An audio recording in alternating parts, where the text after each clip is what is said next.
Das ist so geil, ne? Ich freue mich. Das schmeckt.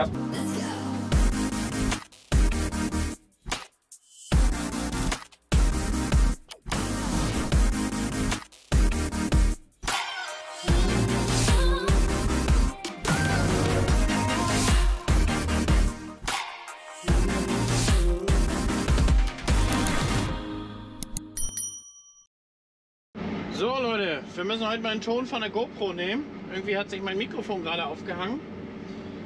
Herzlich willkommen in einer neuen Folge.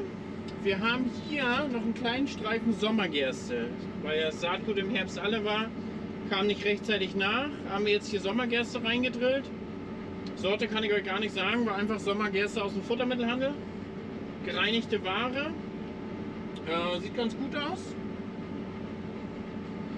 Fahren wir jetzt ein bisschen rein hier. Jetzt haben wir die volle Schneidwerksbreite. Jetzt kann ich auch gleich was zum Ertrag sagen. Ja, ein bisschen schneller können wir auch fahren. Wir wollen heute hier in dieser Folge Leindotter dreschen. Bin schon ein bisschen aufgeregt, wie das dann aussehen wird. Habt ihr schon ein bisschen bei der Einstellung geguckt, werde das mit Klee dreschen. Also die Eigenschaften passen so ziemlich von der Korngröße. Sieht aus wie Klee. Wir haben es heute mega warm. Wir haben heute den 3. August. Raps steht immer noch. Den wollen wir danach versuchen. War Montag, aber gucken, sah immer noch ein bisschen unreif aus. Waren immer noch Schoten zu grün. 4 Tonnen haben wir jetzt hier, Sommergerste. Wir sind aber auch hier auf dem Sand, dürfen wir nicht vergessen. Und das Ganze ist in Direktsaat, also nicht weiter was passiert. Düngung, der hat, also im Prinzip hat die Gerste hier alles mitgemacht, wie die normale Wintergerste auch bekommen hat. Also das haben nicht alle Zeitpunkte richtig zusammengepasst, auch von der Düngung. Diese hat hier nur Gärrest als Dünger bekommen, keinen mineralischen noch irgendwie zusätzlich oder so. Und ihr seht selber, die Trockenheit hat er auch schon zu schaffen gemacht. Hier ist es schon sehr sandig. Was ihr auch seht, so ein bisschen, das Feld grünt jetzt aus. Zwischenfrucht kommt jetzt hoch. Die ist gedrillt, aber seht ihr da hinten so ein bisschen die Kante. Jetzt ruft auch noch einer an. Seht ihr da hinten ein bisschen die Kante? Hier vorne war das Problem mit dem Ideal und da hinten war das weg. Alter, das ist so krasse Verluste. So, Radio, Hannes. So, 2,2 Tonnen. Das ist auch das, was der Überladewagen sagt. 2,2 Tonnen sagt er auch. Dann fahren wir erstmal wieder los. Da das kleine Stück. Dann fahren wir zum Hof. Das füllen wir jetzt in Big Bags ab. Die 2,2 Tonnen. Wird dann eingelagert bei Futter XL. Und dann fahren wir zum Leindotter. Da bin ich extrem gespannt. Ne? Und was der so sagt. Der Leindotter. Hier übrigens unsere Sonnenblumen. Sehen wirklich hervorragend aus. Also wenn die jetzt noch mal Wasser kriegen, gibt es eine gute Sonnenblumenernte. Ich glaube, dann sind wir auch so ziemlich durch. Aber jetzt ist richtig eng langsam mit Wasser. Ne? Heute 30 Grad, morgen 35 Grad. Wir hatten, glaube ich, letzte Woche einmal 3 mm und davor, glaube ich, die Woche 10 mm. Wird eng, wird eng. Hier die Zwischenfrucht, seht ihr selber? Da, kommt schön hoch in den Rhein. Wir fahren jetzt auch gleich mal rüber. Svenny dreht da um. Ja, dann werden wir nachher den Leindotter direkt aus dem Mähdrescher in Big Bags füllen, haben wir uns gedacht. Weil das sind natürlich sehr kleine Mengen. Wenn wir da 1 Tonne oder 2 Tonnen ernten. Wir wissen ja noch nicht so recht, wie viel wir da runterholen. Vielleicht 1 Tonne. Dann ist es ja so, dass wir allein da 100 Kilo unten eine Schnecke vom Überladewagen drin haben. Und die wollen wir natürlich da auch nicht drinnen lassen von dem wertvollen Zeug, wenn wir selber da kaum was von haben. Deswegen direkt aus dem Mähdrescher in Big Bag rein mit dem Tellader. Das kriegen wir schon hin. Und dann müssen wir gucken, wie es denn aussieht. Sauber ist, nicht sauber. Werden wir sehen, Leute, werden wir sehen. Auf jeden Fall bin ich total gespannt auf den Leindotter. So Leute, das ist er hier, der Leindotter. Schon eine Runde rumgefahren. Die Melde macht das natürlich eklig, ne? Die Melde sorgt immer dafür, dass man einfach im Korntank was hat, was nicht rutscht, was so grünlich aussieht. Ist auch super schwierig zu reinigen, weil die Schalen dieses Leindotters sind einfach schwerer als das Samenkorn. Und deswegen kann man auch relativ wenig mit Wind arbeiten.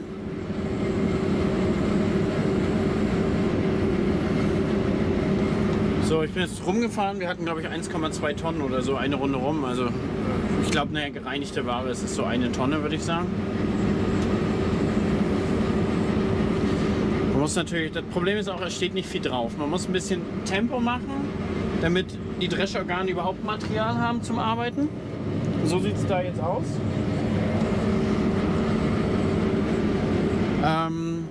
Teilweise ist er sehr dünn, also wie da, wo ich sag mal, die Trockenheit schön zugeschlagen hat. Und dann gibt es natürlich auch Zonen, weiter hinten ist dann ja ein bisschen dicker. Gibt es auch Zonen, wo ein bisschen weniger Verkrautung ist. Aber Melde ist halt eigentlich ein Mistzeug. Das zerklebt einen auch die Siebe und alles drum und dran. Wenn man das mal häckseln musste, dann ist da nur Modder, die aus dem Turm kommt. Da verstopfst du auch noch den Turm. Also das ist ganz schwieriges Material. Das ist wahrscheinlich auch der Trick, warum die so trockenresistent ist. Die kann wahrscheinlich so wie Wasser speichern. Keine Ahnung. So sieht es aus. Das müssen wir natürlich noch nachreinigen. Das wollen wir so ein bisschen trocknen. Und dann müssen wir sehen, wie wir das hinkriegen. Ist ja natürlich nicht viel, also wir würden es jetzt von Hand sieben. Und diese eine Tonne, die wir da jetzt haben, für eine Tonne macht natürlich auch niemand hier irgendwie eine Reinigungsanlage an. Da verschwindet schon mal eine halbe Tonne, bis irgendwas bei den 7 ankommt. Ich hatte kleinere Reinigungen angefragt und sowas. Gibt so ein bisschen bei eBay Kleinanzeigen. So eine Separationsreiniger. Alle nicht verfügbar, bekam als Antwort. Vielleicht nächstes Jahr wieder. Tja. Müssen wir erstmal so gucken, wie wir hier mit klarkommen. Aber wenn ich jetzt so den Schwarzkümmel bedenke, ich glaube, das kriegen wir nicht hin zu dreschen. Also ich glaube, das ist so wenig. Aber wir werden sehen. Dann müssen wir vielleicht einfach nochmal sauber machen und dann überlegen, ob wir den dann nochmal durchziehen.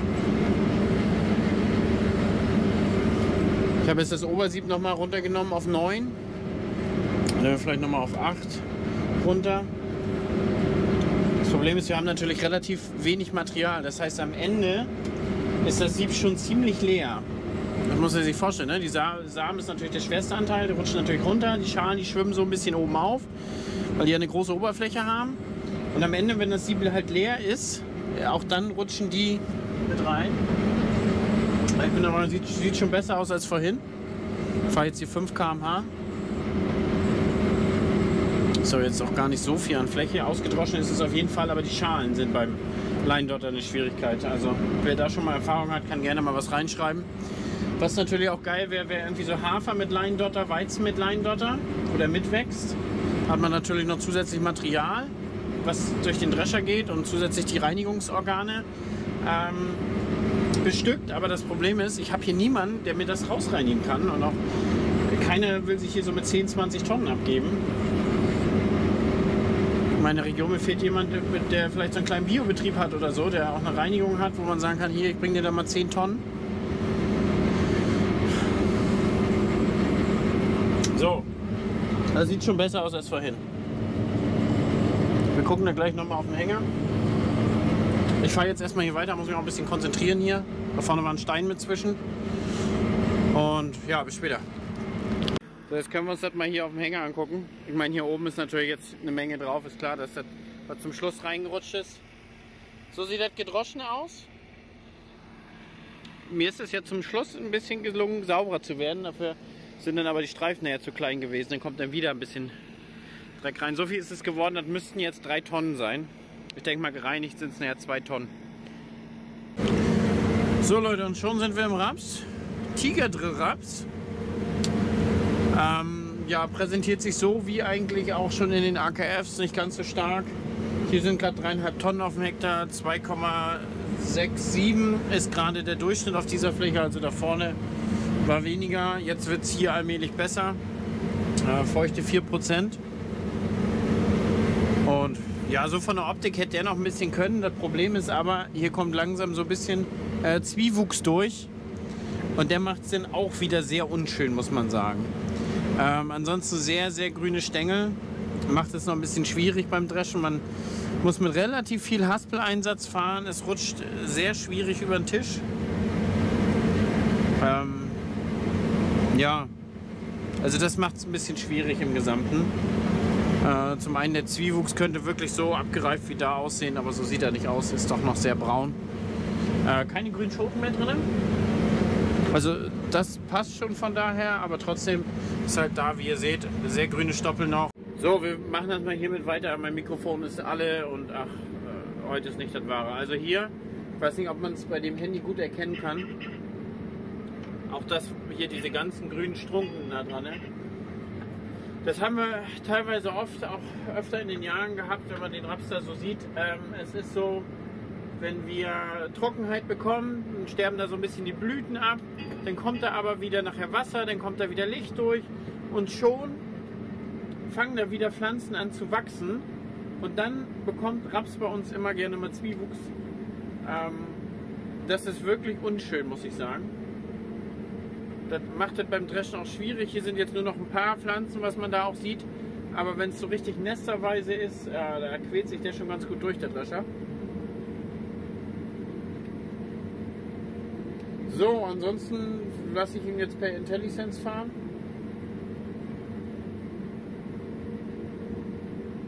Und gucken, wie er sich hier präsentiert. Jetzt scheint es homogen genug zu sein. Vorhin war es echt schwierig, ist kaum gerutscht, dann hat es in den Ecken mal ein bisschen gestockt. Das Beste ist eigentlich so, wenn man so die Matte hat und so fahren kann, dass man die Haspel hoch macht und drückt so weit gegen, dass der Raps selber sich reindrückt zur Schnecke. Ne, das setzt aber voraus, dass alles schön rutscht und schön fließt. Und dann kann man auch schön ohne Haspel fahren, ohne Eingriff. Das ist natürlich wunderbar. Aber so zum Beispiel wie da, da kommt ein bisschen Grünes. Dann müssen wir direkt die Haspel da weiter runter machen, weil das nicht über den Tisch rutscht. Und dann müssen wir wieder direkt mit mehr Haspeleinsatz fahren. Also wir müssen das Ganze hier wirklich ein bisschen mehr überwachen. Wie gesagt, wenn alles schön homogen abgereift ist, dann rutscht das schön rein, dann fließt das richtig durch. Aber so muss man als Fahrer dann doch ein bisschen mehr machen und mehr überwachen. Gerade bei so einem grünen Kram ist die Gefahr dann doch hoch, dass er sich dann irgendwann mal verschluckt. Weil sicherlich fahre ich bei weitem noch nicht am Limit, muss auch erstmal die Maschine kennenlernen in der Hinsicht. Beim Häcksler weiß man das auch ganz genau, wie viel man nachher der Maschine zutrauen kann. So, Raps Striptill nach Weizen. Da ist der Durchschnitt. Wir haben jetzt 2,9 auf der anderen Fläche und das ist das, was wir aktuell fahren. Bei der Feuchte. Witzigerweise ist der Boden hier schlechter als der bei der Tiger Drill. Ja, ich meine, jetzt wird es ein bisschen weniger hier. Sieht man jetzt auch, jetzt wird der da ein bisschen dünner. Also ist wieder extrem von den Zonen abhängig, aber hier so die Sandstellen sind wirklich richtig krasse Sandstellen. Vom Boden her war der andere eigentlich ein bisschen besser, obwohl der Tiger Drill steht. Aber hier haben wir jetzt schon so eine krasse Herbstentwicklung. Man sieht das auch, die Abzweigung. Gucken wir uns nochmal demnächst an. Die Zweige entstehen schon unten an der Wurzel. Das ist so krass, die Verzweigung. Jetzt seht ihr, jetzt geht er langsam runter. Jetzt wird es immer weniger. Und jetzt fahren wir gleich durch die Sandstelle durch. Weil wirklich das Wasser fehlt.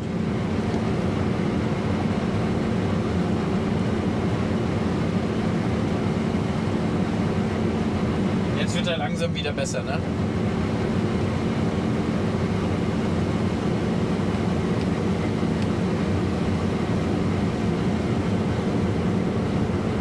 Jetzt wird er halt immer besser hier runter. Ne, also 2 Tonnen auf dem Hektar, geht er noch ein bisschen tiefer, jetzt kommt er wieder hoch.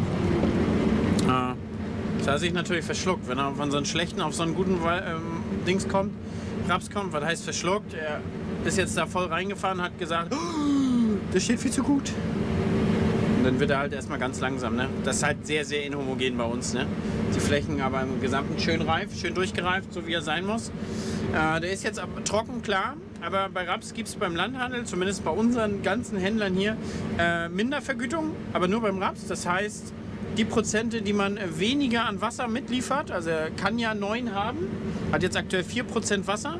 Die Prozent, die man weniger hat, die kriegt man vergütet. Also die werden ein gut geschrieben. Da steht Detlef, wartet mit dem Überladewagen. Hallo! So, wir sind da im Vlog. Tino. Alter YouTuber, kennt ihr aus Videos von letzten Jahr, aber das muss ich euch unbedingt zeigen, Alter. Wir fahren hier ungelogen, Tino. Ungelogen. Die ganze Bahn. Ungelogen. Und wir waren bei 6,5 Tonnen im Maximum. 6,5. So. Da, 6,1. Leute, Striptill Raps. Nach Ackergras. Völlig irre. Völliger Wahnsinn.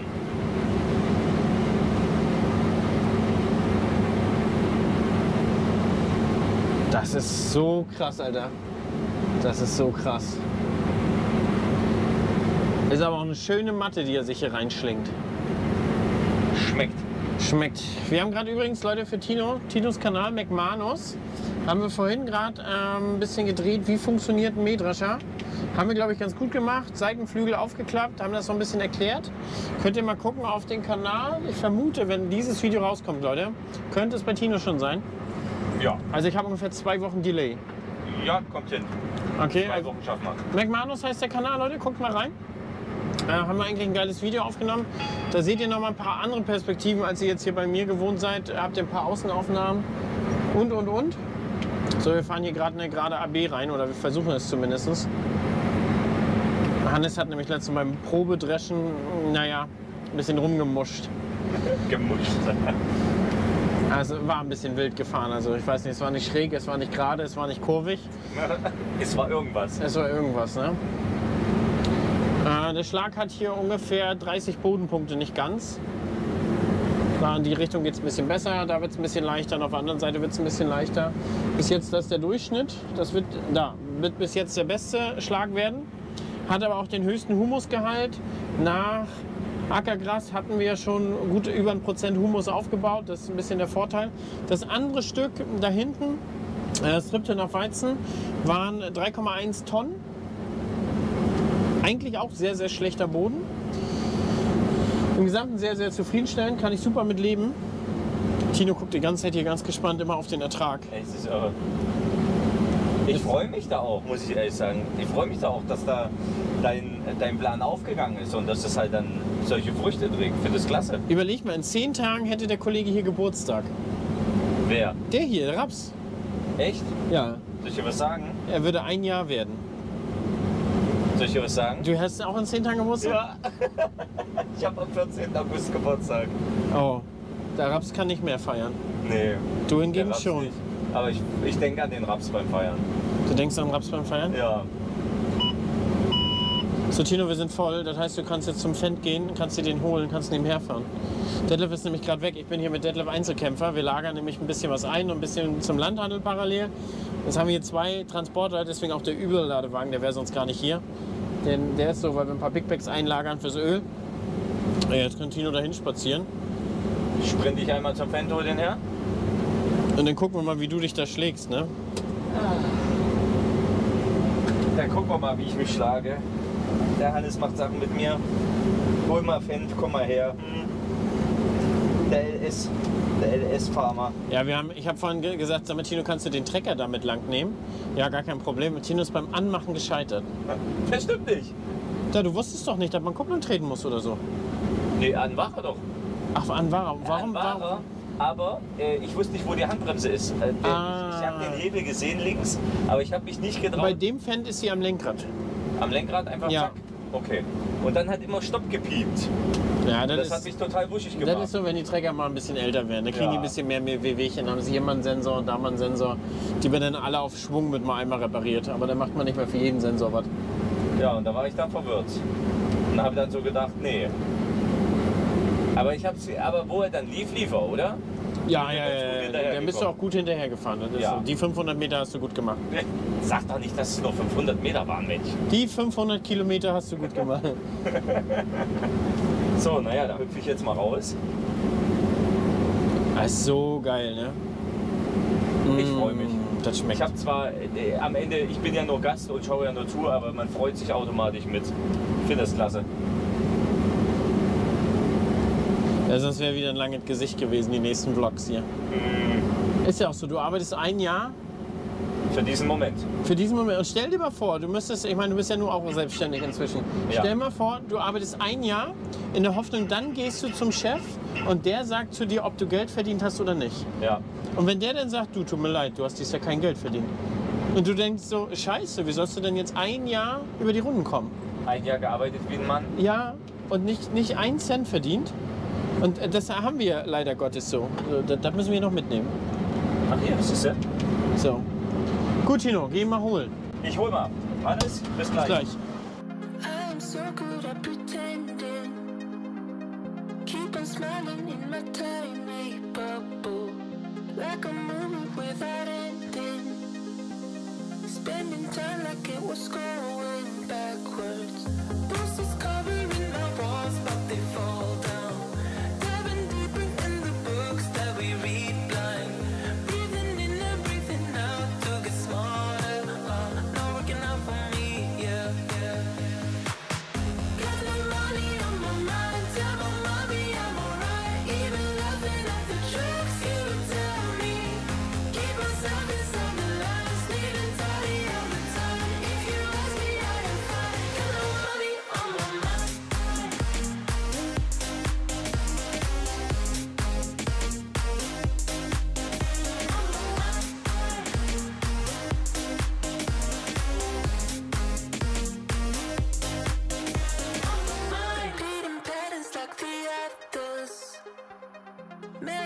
crashing through the ocean.